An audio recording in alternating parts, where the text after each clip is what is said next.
Okay, this morning's reading is done by Floyd.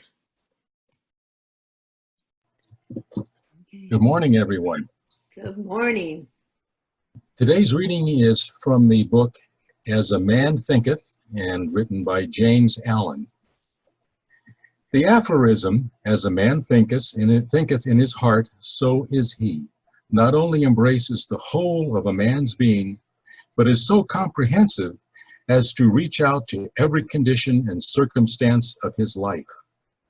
A man is literally what he thinks, his character being the complete sum of all his thoughts. As the plant springs from and could not be without the seed, so every act of man springs from the hidden seeds of thought and could not have appeared without them. This applies equally to those acts called spontaneous and unpremeditated as to those which are deliberately executed. Act is the blossom of thought, and joy and suffering are its fruits.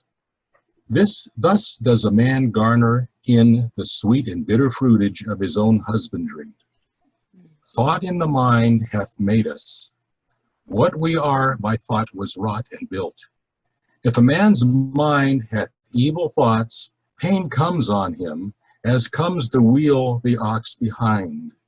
If one endure in purity of thought, joy follows him as the shadow sure.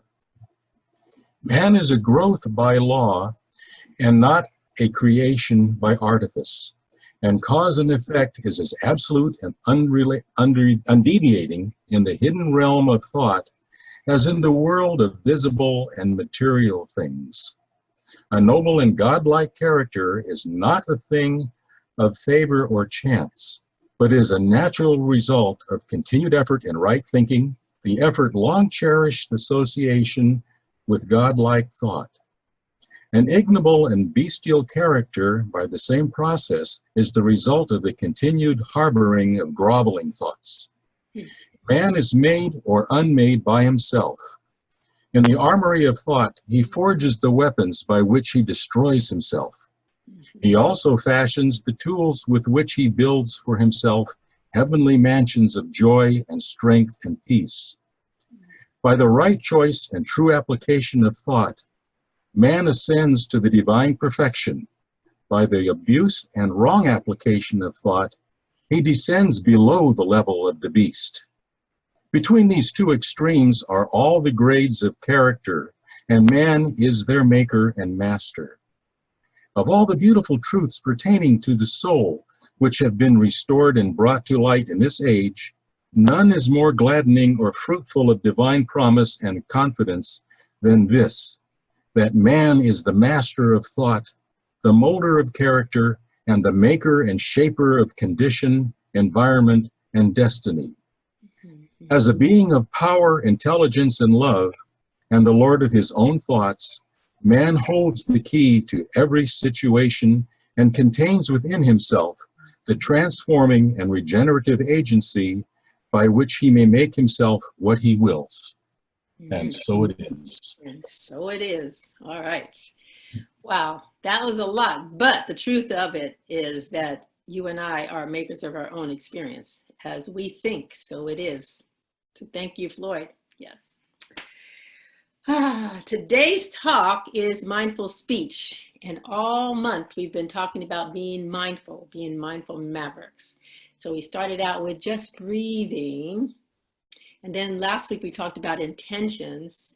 And this week we're talking about speech. And I remember growing up, maybe you remember too, being told, sticks and stones will break my bones, but words will never hurt me. Do you remember those? Anybody remember that? Did you grow up with that? My mother taught us that that was what we were supposed to say when people called us names or did whatever they did to keep us from fighting, because we weren't supposed to fight, right? We were supposed to learn to get along. And I was born during World War I, or no, excuse me, World War II, okay? I was born during World War II. And after that, people didn't want to fight anymore. And so, I don't know, maybe people before that was hard, but that was something that we were taught pretty regularly, sticks and stones will break your, but words do hurt. Let us keep that in mind. They do hurt. People hurt with words. We call people names, don't we? And when we call them out of their name, we are hurting them. All right. We say things, we call them various things. Like in the 50s, people were called communists, right? And when you were called a communist, that was not a good thing. People lost their jobs because people called them communists, whether they were or not. And nowadays it's socialist, oh, you're a socialist. And now it's the same thing as communist. If you were a communist back then, you're a socialist now or whatever, it's still about calling names, and it still labels people, right? And when you get labeled, then what happens? There's all these things that are attributed to you because you are that. And so we also have all kinds of different things. I remember when women who were needing welfare were welfare queens, okay? And then we had people who were druggies because they were taking drugs. And so all of these words, they have an impact, okay? They hurt people, and they label people, and they put them in a box, and it's very hard once you get labeled a certain thing to get out of it sometimes, right? These are the nicer words. I'm sure that I can think of some much more nastier words that people have been called. And those words hurt. And so today, when we're talking about mindful speech, we're talking about what the power that words have. Matthew Fox wrote a book called Original Blessings. And in it, he talks about creation being ongoing, that God didn't just create in 7 days and said, okay, you guys are on your own, bye. I'll see you later down the road somewhere in the millennium. No, God stayed in the process and continued, and creation is constantly going on. And then in Isaiah, the prophet says, the word that goes from my mouth does not return to me empty. What is he saying? He's saying that he's creation. Here's in the Bible, the Bible starts out with creation. In the beginning was God, and God created all of this stuff. He created the whole world, and he created people. And then Matthew Fox is saying he stayed around and he continues to create. And Isaiah is saying the way he creates is through the word. And so the words from your mouth are creative. And what Floyd was just reading is not just the words from your mouth, it's the thoughts that you think that come before the words. So you have to be careful about what you think, because what you think very often comes out of your what? Mouth, okay? And so we have to be careful of all of that. Right now, we are witnessing creation taking place. Now I want you to set aside all your labels and predispositions and everything, and just set aside and just look at this from a spiritual perspective. We are involved in creation right now. We are watching it happen before our very eyes. And so 6 years ago, there was this, Black Lives Matter started, right? And at the time, people were like, well, Blue Lives Matter and all lives matter. And, you can't just have Black Lives Matter. And there's all this conversation about it, right? Anyway, Black Lives Matter, the organization, started a global movement. And now, 6 years, into the future here, now what has happened with the murder of George Floyd, what has happened is Black Lives Matter now has just exploded all over the world. It's the word, okay? It's the word. Black Lives Matter. It's a phrase, I realize, but it's a word. And before that word came a desire, and before the desire came, the people had a desire for something, and they put it in the word Black Lives Matter, and that is what we see and what we are experiencing, and now it becomes into form. Okay, so let's just take a look at what Ernest Holmes says. He talks about, in the textbook, he says, we are so one with the whole that what is true for it, for the whole, for God, is also true of us. So you and I are recreating, we are duplicating the nature of God, the nature of spirit. So whatever God is, we are in form, okay? So we have this diverse group of young people and older people of all racial groups, of all various ethnicities, all over the world in various places, okay? These are all spiritual beings. They're all showing up in human form. They're one with the whole spirit, okay? Then he says, we are one with unmanifest substance. Unmanifest, meaning the substance that has not shown up in the world yet. So we are one with that substance which we have not yet seen, whose business it is to forever take form, and we are one with the law which gives form. Okay, so what is he saying here? So there's that unmanifest form, that there is that invisible, and it comes, its work is, its business is, its responsibility is, its authority is, it's everything it does is forever coming into form. So that's what Matthew Fox is saying, is creation is constantly happening. And this is what's happening. We are always involved in some kind of forming. We are all involved in creating day in and day out. We cannot avoid it. That is who we are. Because why? What he says is we're one with the whole, and the whole is responsible for creating. So therefore, we too are creating. So we're going to create something. The question is what? Okay?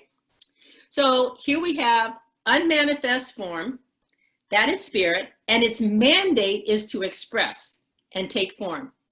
And it does so in accordance with law or principle. What that means is that the law does not work differently for Deborah than it does for Mike.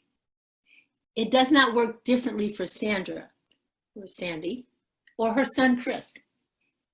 All of them use the law in the same way. You understand? Nobody is, what does the Bible say? It rains on the just and the unjust. Okay? Everybody uses the law the same way. Lily doesn't get to say, well, I want to use it like this. And Marcia say, well, I think I'm going to use it like this. No, the law works the same for both. For all of us, for me, for you, everybody on this world. Okay? Are we on that same page? Yes, just shake hand. Yes. Okay. All right. So the law follows the word just as the word follows the desire. So here we are. We have form, before stuff that shows up in the world, there is the word, right? And there's the law, and before the law is the word, okay? The word is where things, and before the word is desire. So here, I've gone backwards, so let's go forward. We start out with desire. What is it that you want? So these young people are saying, we want to have a world that is safe for us to live in. Keep something in mind. We have Black Lives Matter, but a couple of years later, 2018? What did we have? March for Our Lives. Young people all over the world going, or the country anyway, in this country going like, you know what? I am sick and tired of going to school and being afraid. They were sheltering in place in school. Keep that in mind. They were sheltering in place in school for years. From the time they were in kindergarten, they were sheltering in place. And now we've got them in the pandemic doing what? Sheltering in place. Okay. So let's just keep all of this going together. All right. So we have this desire on the part of young people to live in a world that's safe, to live in a world where they can feel like they can grow and blossom and their lives are not going to be cut short by somebody who is not on the same wavelength with them. So here we have these young people with this desire, and they found a word that they could all attach to. It turned out it was Black Lives Matter. So they've all attached to that word, and the law now is taking that word and is moving it into some level of form. So and Ernest Holmes goes on to say, the desire This is all in one paragraph, people. I have broken it down so we can understand it, okay? The desire, he says, arises from the necessity of the universe to become self-expressed. So where does the desire come from? It's not coming from the young people. He's saying it comes from the universe. So the universe is wanting us to live in a safe world, in a beautiful world, in a loving world, in a compassionate world. And it is moving through these young people in order to come into form so that we can all live in that way. Just think about that. The universe is saying, you know, I created this wonderful world and I want you guys to enjoy it. I mean, can you think of that? I mean, just like, you know, I created this beautiful world. You've got flowers and trees, and you've got oceans, and you've got rivers. You can go whitewater rafting. You can hike the mountains. You know, you can go delve into caves. I mean, even some people even like bats. Can you imagine? They go hunting in caves for bats. We have this beautiful world, and God says, and I gave you a whole bunch of wonderful people to relate to, and you can love everybody. And we're going like, no, I don't like you because, you know. Okay, all right, so like, no, you're too tall, you're too short, you're too this, you're too that. I don't think I can like you. Okay. Oh, and like these young people are going like, no, we got to stop that. The desire of spirit is coming through us, and it wants us to love one another. So Ernest Holmes goes on to say, the law follows the word. Oh, I read that part already. What we have to do is we're in the process of creating, right? So what we concentrate then is attention. And this is done through, guess what? Last week, intention. This is done through intention and the willingness to hold thought centered until the form appears. Now, see, this is the reason why some of us don't get what it is we've been praying for. Did you get it? Okay. Why? Because we don't hold our attention there. We say, I want a new house. Let's say that. I want a new house. And we go looking with the realtor for the house. And we don't go to one house, we go to 10 houses. And at some point we get what? Discouraged. Because we can't find the house with the price range that we have. We can't find the house in the location we want. We can't find the house that, you know, has the right floor plan for. Something's wrong with all of them, right? And what happens? I have to go back to work. I don't have time to work with this realtor right now. Or we decide, you know what? I can't work with this realtor because this realtor is not showing me what I want. They don't have my idea. What have we done? It's not about the realtor. It's about our attention. Our attention has gotten off track because why? We didn't get it right away. We live in a world where, you know, crimes are solved in 30 minutes on TV. We live in a world where we have fast food. Do you realize 100 years ago, people could not get fast food? It took them all day long to cook food. All right, that's why they divided up stuff, because you stay home and cook all day. I go out and hunt, whatever, okay? I mean, so we have fast foods. And Matthew Fox also talks about how we have words. We have words. We live in the information age. We have so many words that guess what? I mean, just think of how many words I'm speaking now. They get lost, right? The importance of words get lost. We don't think to say what the words I speak are important. And so therefore, I'm only going to speak a few of them and make them have an impact.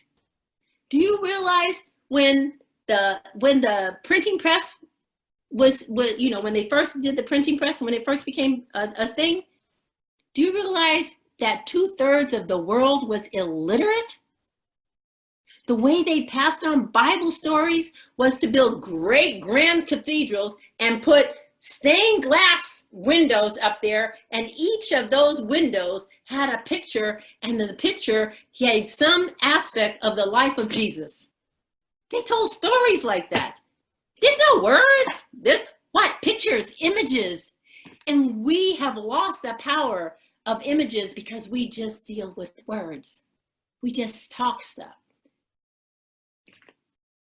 But our minds work with images and pictures. Do you see? And so he's saying we have to pay attention. We have to have an intention, and then we have to hold on to it. We have to stay centered on it until it appears in our lives. It's not done until it's done. So last night I was watching TV, and they interviewed this young woman. It was a young woman and a white woman and two black men. And they all had something to say. But what impressed me was what the white woman had to say. She said, "We are out here in the streets and we are not going anyplace.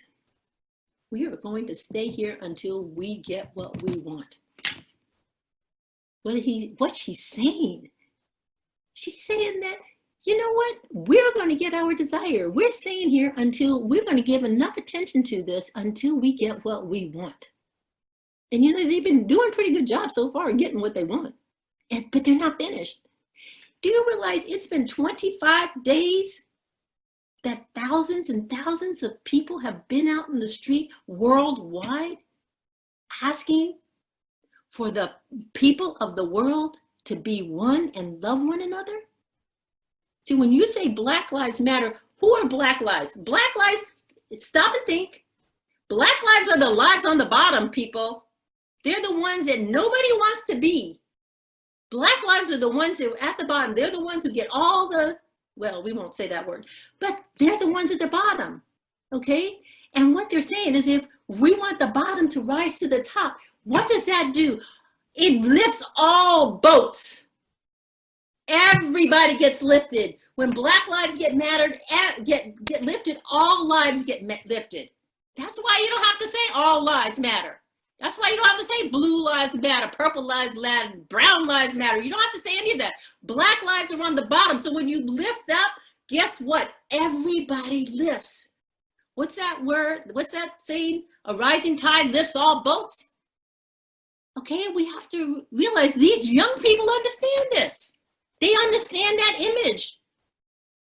And they're out in the street going like, you know what? We're staying out here. Think about the civil rights movement.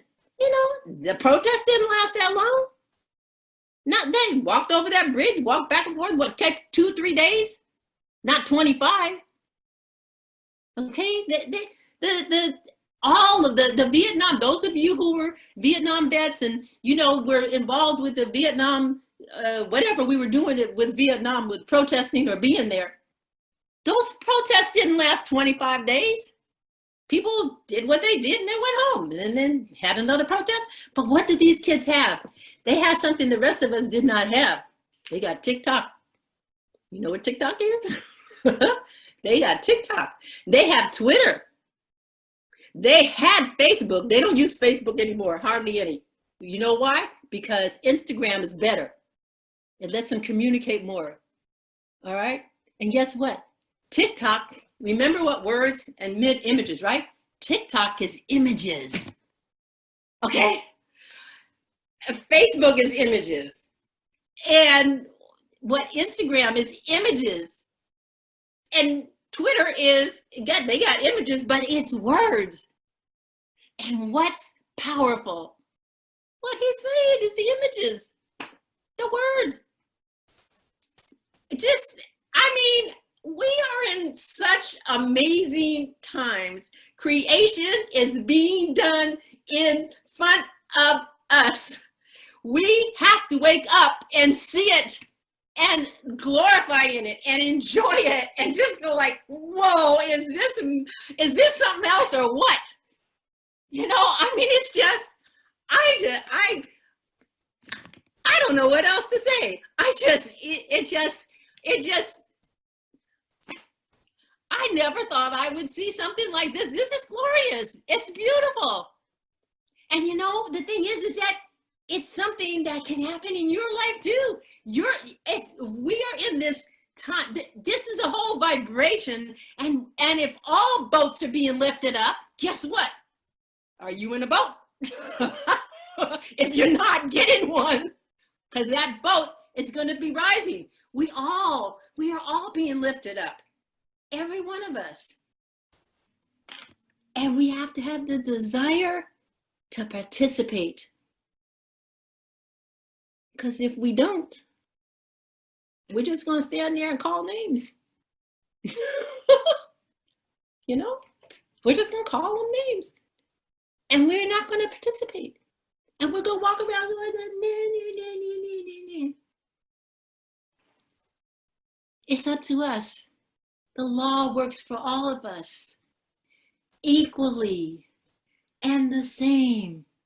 It's not saying we like black lives and we don't like white lives. It's not saying we only like people who are tall or short, or we don't like those people over in that country, but we like the people in this country. It's not saying any of that. It's saying God loves us all, and we are one. And we will rise with everybody unless we do something. Say no. You can say no.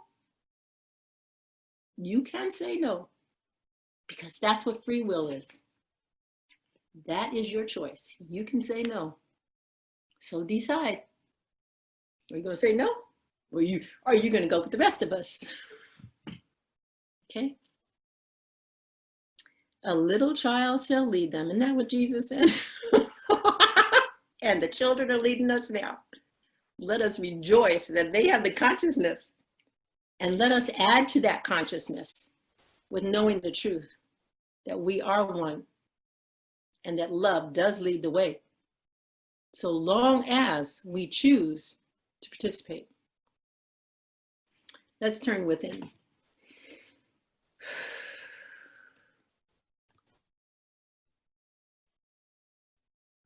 Oh, what a beautiful day this is. How glorious it is that each one of us woke up this morning.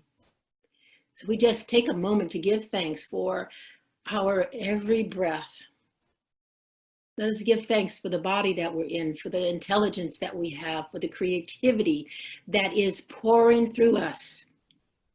Let us give thanks in this moment for the oneness, for the glory and the beauty that God is as us. And let us rejoice that the law works for each and every one of us, that it works the same, that we don't have to recreate or find out or do anything different. We just have to be in alignment with who we are at the core of our being, to rejoice that this is who we are, to align with the oneness within our being. That let us just be thankful that in this very moment, all things are working together for good. That no matter how people are expressing it, we release and let go of all of our judgments and all of our criticisms and simply allow the spirit to move through each person as it is doing so, because we really do not have the insight to know everybody's path. We hardly know our own.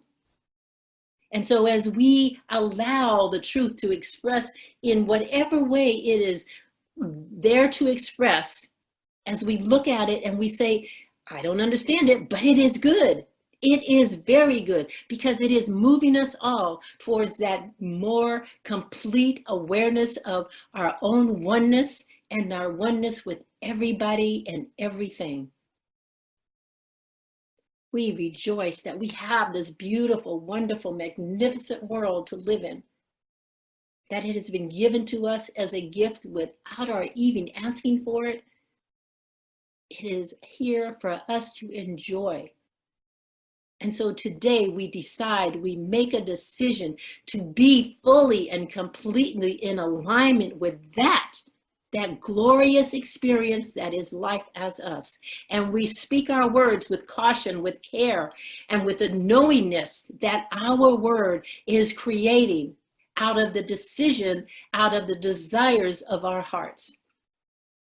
And so I know this truth to be so.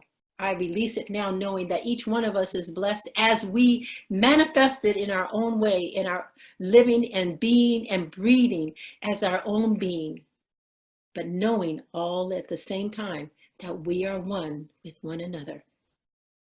While we are individualized, we are still one. And so in joy and in love, I release this word, knowing it is done, knowing it is the peace and the prosperity and the love of each and every one of us in our lives. We are manifesting it individually as well as collectively. And for this, I am thankful, and so it is. Amen.